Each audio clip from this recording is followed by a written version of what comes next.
সকল শিক্ষক শিক্ষিকাকে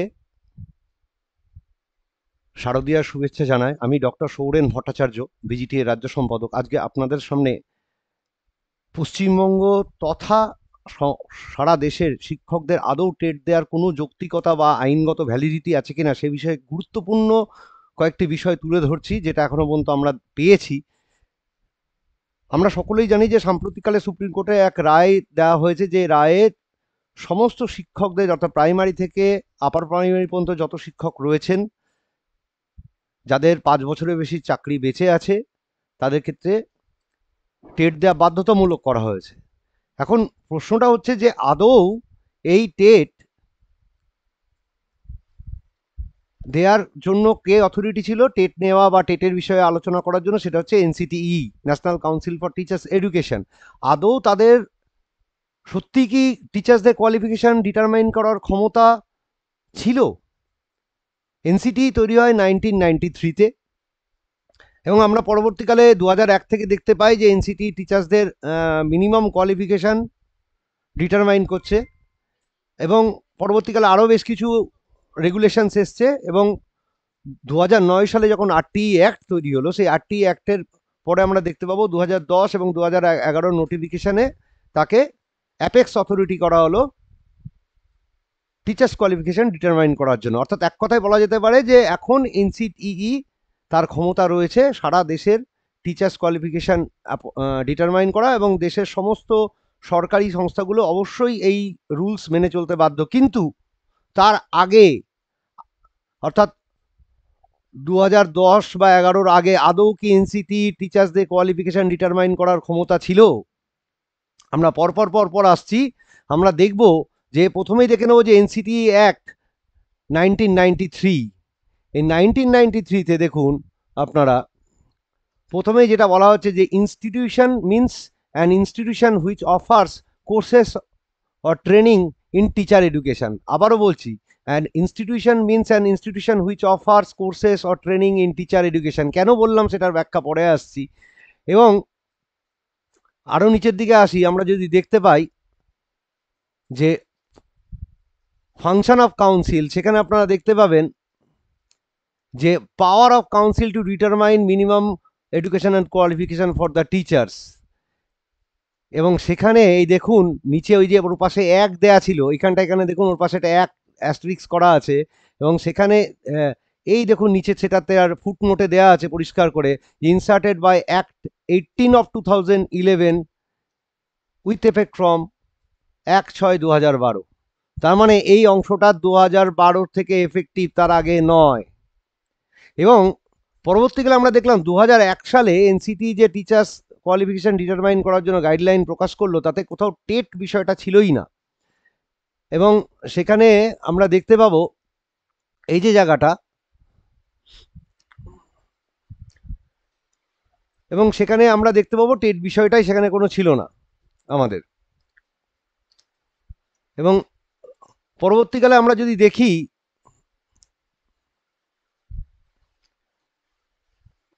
NCT act 2010, তাহলে সেখানে দেখতে পাবো পরিষ্কার লাস্টে লেখা আছে, where an appropriate government or local authority or school issued advertisement to initiate the process of appointment of teachers prior to the date of this notification, such appointments may be made in accordance with NCTE regulation 2001। তার NCTE regulation 2001-এ কিন্তু টেটের কথা বলা হয়ইনি। NCTE act 2011-তে আরও একটুখানি clarification করা হলো। সেই clarification 12A-তে পরিষ্কার বলা হলো, provided that nothing in this section shall adversely affect the continuance of any person recruited in any pre-primary, primary, upper primary, secondary, senior secondary or intermediate school or colleges under any rule, regulation or order made by the central government or a state government, a local or other authority immediately before the commencement of National Council for Teacher Education Amendment Act 2011, solely on the ground of non-fulfillment of such qualification as may be specified by the council। একদম পরিষ্কার করে NCT নিজেই বলে দিচ্ছে যে কোনো state government বা কারোর ক্ষমতা নেই যে কোনো শিক্ষককে তার চাকরি থেকে সরিয়ে দিতে পারেন, তাকে বরখাস্ত করতে পারেন যে তার নির্দিষ্ট কোয়ালিফিকেশন নেই বলে।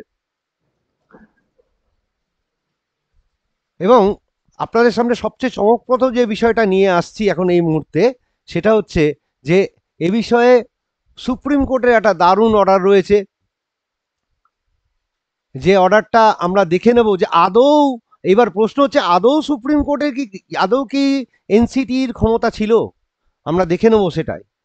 দেখুন, একটা দারুণ জাজমেন্ট আমরা পেয়েছি, যে basic education board UP versus Upendra Rai and others, dated 12ই ফেব্রুয়ারি 2008, এবং সেই রায়ে বলতে গিয়ে সুপ্রিম কোর্ট বলছে পরিষ্কার করে এনসিটির ক্ষমতা সম্বন্ধে, as per a perusal of NCT Act shows that this act was made to regulate teachers training system and the teachers training institution in the country.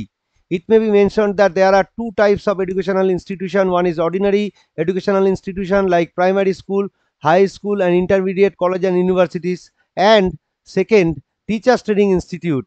The NCT Act only deals with the second category of institution, that is teachers training institute. আপনাদের এই প্রসঙ্গে মনে করিয়ে দিতে চাই যে আপনাদের প্রথমেই যেটা দেখেছিলাম যে এনসিটি অ্যাক্ট রেগুলেশন অ্যাক্ট 1993, তাতেও কিন্তু ইনস্টিটিউশন বলতে এই টিচার্স ট্রেনিং ইনস্টিটিউটের কথা বলা হয়েছিল। It has nothing to do with, আমি আবারও বলছি, it has nothing to do with the ordinary educational institution referred to above. Hence, the qualification for appointment as teacher in ordinary educational institutions like primary school cannot be prescribed under NCTE Act, and the essential qualifications are prescribed by the local acts and rules in each state. তার মানে supreme court একদম 2008 সালে পরিষ্কার করে দিচ্ছে যে 1993 থেকে এখনো অবধি, অর্থাৎ টিল ডেট মানে 2008 পর্যন্ত এনসিটির কোনো ক্ষমতাই নেই টিচার্সদের কোয়ালিফিকেশন ডিটারমাইন করার। ফলে তার যে বক্তব্য 2010 বা 11-তে, সেই বক্তব্যের কোনো লিগাল ভ্যালিডিটিই নেই, সেটা সুপ্রিম কোর্টই বলছে। এবং এখানে আরো বলছে supreme court, it may be mention that the word institution defined in section 2 by E of the NCTE Act to mean an institution which offer courses or training in teacher education. Thus, the NCTE Act doesn't deal with any ordinary educational institution like primary school, high school, intermediate college and university. The word institution as defined in section 2 by 2 only means teachers training institution and not only the ordinary educational institution. Hence, it is only teachers training institution which have to seek grant recognition or continuation of recognition from regional committee.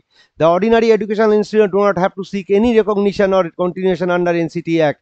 In fact, NCTE Act doesn't relate to ordinary educational institution at all. We therefore fail to understand how it can be said that NCTE Act override the UP Basic Education Act and rules made thereunder.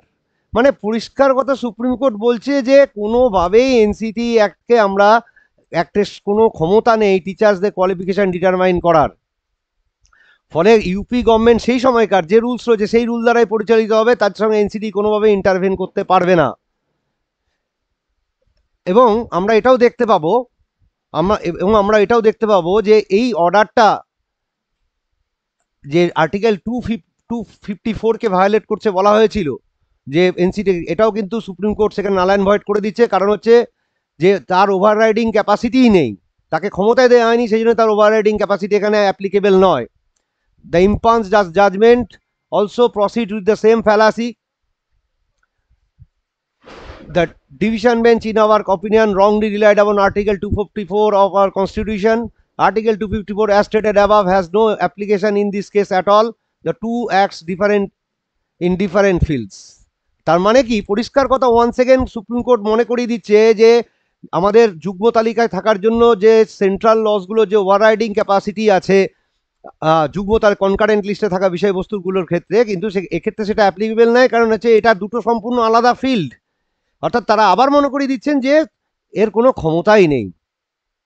Supreme কোর্টের আরও একটা judgement আমরা পাচ্ছি, যে জাজমেন্টে আমরা দেখতে পাচ্ছি, যে জাজমেন্টের বিষয়ে অলরেডি আমাদের রামধন বাবু বলেছেন, এবং সেখানে সেটা আমরা দেখতে পাচ্ছি, পরিষ্কার বলছে সুপ্রিম কোর্ট যে the rules of the game are changed, একটা কেসে বলছেন, but they are changed after the game has been played and the rules and the result of the game are being awaited.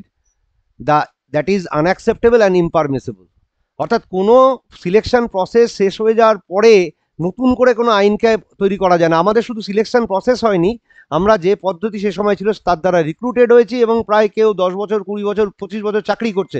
ফলে এখন নতুন করে কোনো আইন করে তাকে করা যাবে না, এটা সুপ্রিম কোর্ট নিজেই বলছে।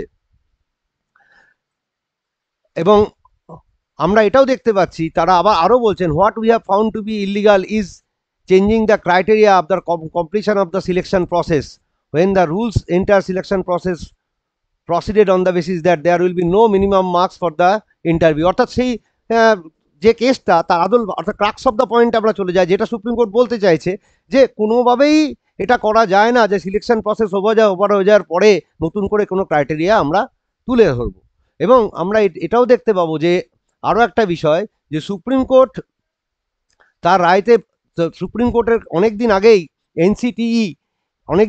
এনসিটিই বলে দিয়েছে, এনসিটির কাছে আমরা দেখতে পাবো যে করেছে যে extension of election state of West Bengal under section 23/2 RT Act 2009 for the appointment of teachers up to 31 March 2016। অর্থাৎ এই 31 মার্চ 2016 পর্যন্ত ওয়েস্ট বেঙ্গল গভর্নমেন্ট রিল্যাক্সেশন পেয়ে গেছে এবং তার চিঠির অংশ, এবং এই চিঠি অনুযায়ী NCT already central government gazette notification করে তাকে ছাড় দিয়ে রেখেছে। এছাড়াও আমরা জানি যে আমাদের পশ্চিমবঙ্গে 2016 সালের আগে কোনো শিক্ষক আপার প্রাইমারি সেকশনে অ্যাপয়েন্টেড হয়নি, যারা হয়েছে নর্মাল সেকশন অথবা হায়ার সেকেন্ডারি সেকশনে। এবং এ বিষয়ে কলকাতা হাইকোর্টের রায়ও রয়েছে, যেটা বিজিটিএ মামলা করে জিতেছিল, যে কোনো নর্মাল সেকশনের টিচার্সকে আপার প্রাইমারি ক্যাটাগরিতে দেখানো যাবে না। এবং এ বিষয়ে এডুকেশন ডিপার্টমেন্টেরও নির্দিষ্ট একটা ক্ল্যারিফিকেশন রয়েছে। ফলে আমরা বলতেই পারি যে যে এনসিটির যে আইনের উপর ভিত্তি করে সুপ্রিম কোর্টের রায়, সেই এনসিটি আইনটাই ইনভ্যালিড।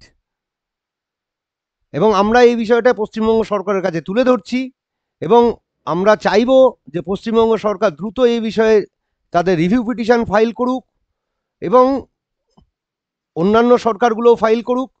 এবং সুপ্রিম কোর্টকেও ভেবে দেখতে হবে যে সুপ্রিম কোর্ট হচ্ছে the guardian of the constitution, the interpreter of the constitution, as well as a protector of the fundamental rights of the citizens. ফলে সেখানে তার যে নির্দিষ্ট রায় রয়েছে, সেই রায়গুলোকে যে তাকে রিকনসিডার করা এবং জাজমেন্টে যে গন্ডগোলটা হয়ে রয়েছে, সেই জায়গাটাকে যে গ্রেভ মিস্টেক্স হয়ে রয়েছে, সেটাকে তার রিভাইসারি জুরিসডিকশনকে অ্যাপ্লাই করে সেই জায়গাটাকে রেকটিফাই করা। আমরা চাইবো যে দেশের যারা শিক্ষকতা অলরেডি করছেন দীর্ঘদিন ধরে, তাদের যোগ্যতা মান নিয়ে কোনো প্রশ্ন তোলার জায়গা নেই এবং সুপ্রিম কোর্ট তার নিশ্চয়ই জাজমেন্টকে নতুন করে বিচার করবে এবং শিক্ষকদের যে বেসিক রাইট, তাদের constitutional right two live with dignity, সেই রাইটস রক্ষা পাবে। ধন্যবাদ সকলকে।